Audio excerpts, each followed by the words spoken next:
اعوذ باللہ من الشیطان الرجیم، بسم اللہ الرحمن الرحیم۔ معزز ناظرین و سامعین، السلام علیکم ورحمۃ اللہ وبرکاتہ۔ میں ہوں ابن شیر زمان اور آپ دیکھ رہے ہیں ہمارا یوٹیوب چینل تکرار ٹی وی۔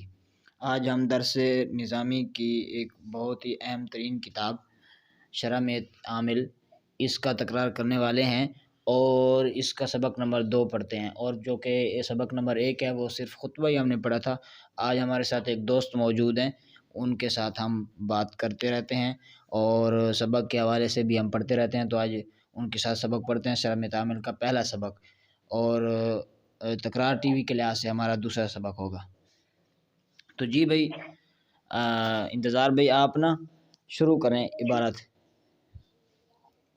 بسم اللہ الرحمن الرحیم، الحمد للہ علی نعمائہ الشاملۃ جی بس وآلائہ الکاملۃ۔ ہاں، تو آج ہم نا قواعد لکھیں گے۔ آپ کے پاس کاپی اور پینسل ہے؟ جی جی، تو وہ میں آپ کو قواعد بتاؤں گا، آپ نے لکھنے ہیں، اور جو آپ کو بتانے کا آپ نے مجھے بتانی ہو جو چیز وہ بھی بتاتے جائیں گے، کیونکہ تکرار ہی کرنے ہم نے۔ جی جی، تو سب سے پہلے بسم اللہ الرحمن الرحیم پر ہم کچھ بحث کر لیتے ہیں۔ جی جی، پہلا قاعدہ یہ ہے کہ کلام عرب میں با جارہ ہمیشہ مکسور ہوتی ہے۔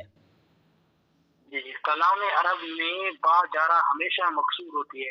ہاں، کلام عرب میں با جارہ ہمیشہ مکسور ہوتی ہے۔ جس طرح کہ بسم اللہ میں با جارہ ہے نا، جی جی، تو یہ بسم اللہ ہے، اس کو بس نہیں کہہ سکتے یا بس نہیں کہہ سکتے، اس کو مکسور ہی پڑھنا ہے، ہمیشہ جہاں بھی با جارہ ہوگی وہاں مکسور ہوگی۔ جی جی، دوسرا قاعدہ، پہلا نکرہ دوسرا معرفہ تو یہ مضاف مضاف الیہ ہوتے ہیں۔ پہلا نکرہ دوسرا معرفہ یہ مضاف مضاف الیہ ہوتے ہیں۔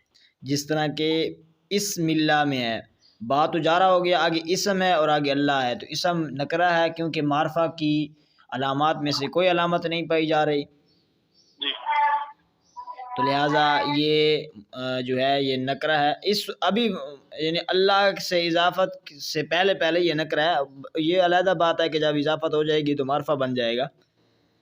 جی جی، تو ہمارا قاعدہ یہ ہے کہ پہلا نکرہ دوسرا معرفہ تو مضاف مضاف الیہ ہوتے ہیں، جی جی، اور نکرہ پر جو چیزیں ہیں یعنی یوں سمجھ لیجئے کہ یہ جو اسم ہے نا، اسم بسم اللہ، تو یہاں پر بسمن نہیں پڑھنا، یعنی اس پر تنوین نہیں پڑھنی۔ تنوین سے کچھ چیزیں مانع ہوتی ہیں جو تنوین کو منع کرتی ہیں، تو سب سے پہلے جو تنوین سے مانع ہے وہ ہے مبنی، جو اسم مبنی ہوگا وہ اس پر تنوین نہیں ہوگی۔ اور نمبر 2 جو مضاف ہوگا اس پر بھی تنوین نہیں ہوگا۔ نمبر 3 جو الف لام والا ہوگا اس پر بھی تنوین، نہیں ہوگی۔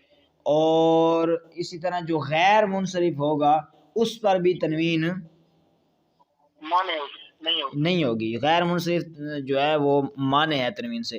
تو اب معنی تنوین کتنی چیزیں ہیں؟ 4 چیزیں ہیں، مبنی، مضاف، الف لام اور غیر منصرف۔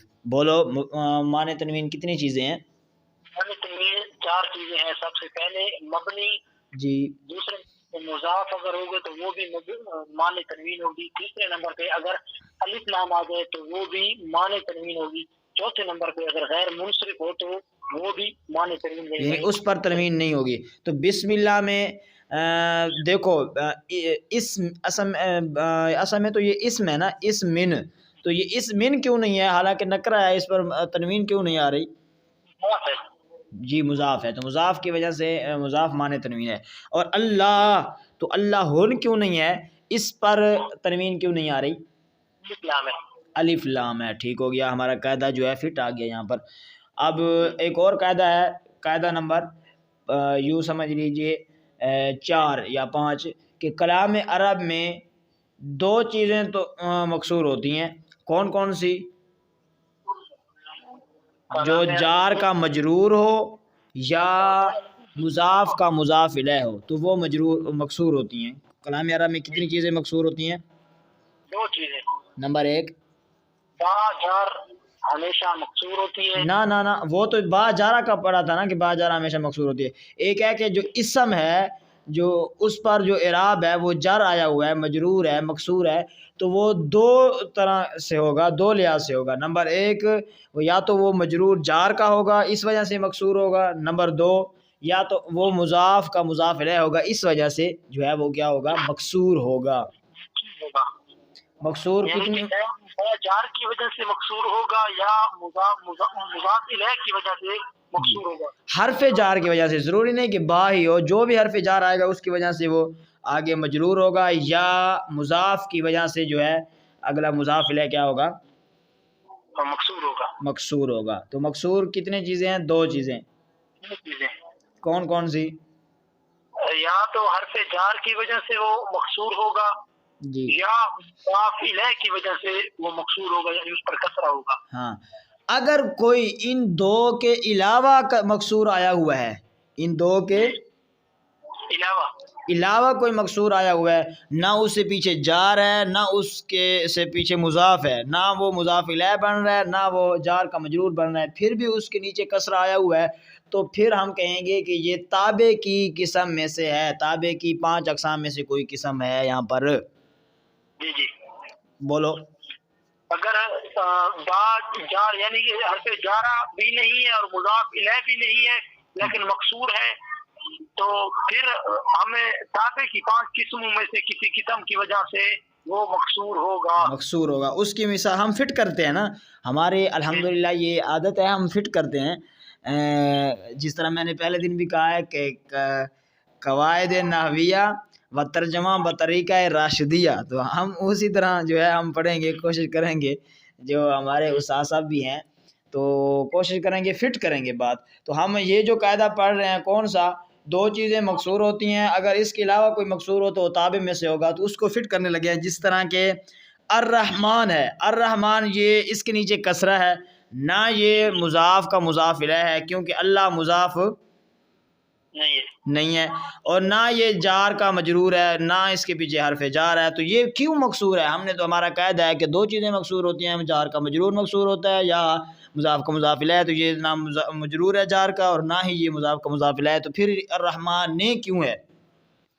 تو اس کا جواب کیا ہے کہ اس کے علاوہ جو مکسور ہوگا وہ تابع میں سے ہوگا، تو یہ تابع کی 5 قسموں میں سے جو قسم ہے کون سی؟ موصوف صفت۔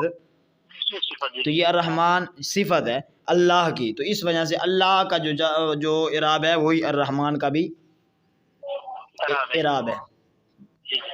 اسی طرح الرحیم میں تو اس پر بھی وہی اعراب ہے جو اللہ کا اعراب ہے، کیونکہ اللہ موصوف ہے اور الرحیم صفت ہے، تو اس وجہ سے موصوف صفت میں مطابقت رفع نصب جر کے لحاظ سے ضروری ہے، تو اس کا جو اعراب ہے وہی صفت کا اعراب ہے۔ تو یہ قاعدہ پھر دہراؤ۔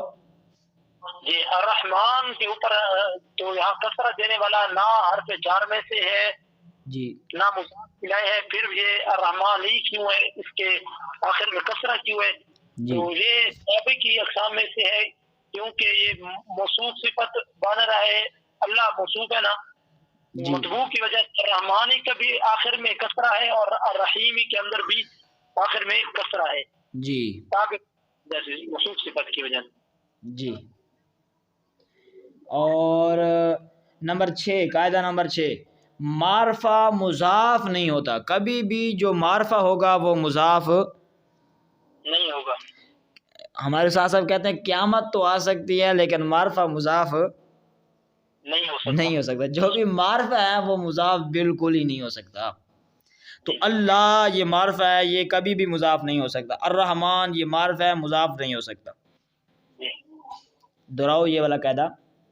قسم بیان کرتا ہے کہ معرفہ کبھی بھی مضاف نہیں ہو سکتا، جس طرح اللہ ہی یہ معرفہ ہے۔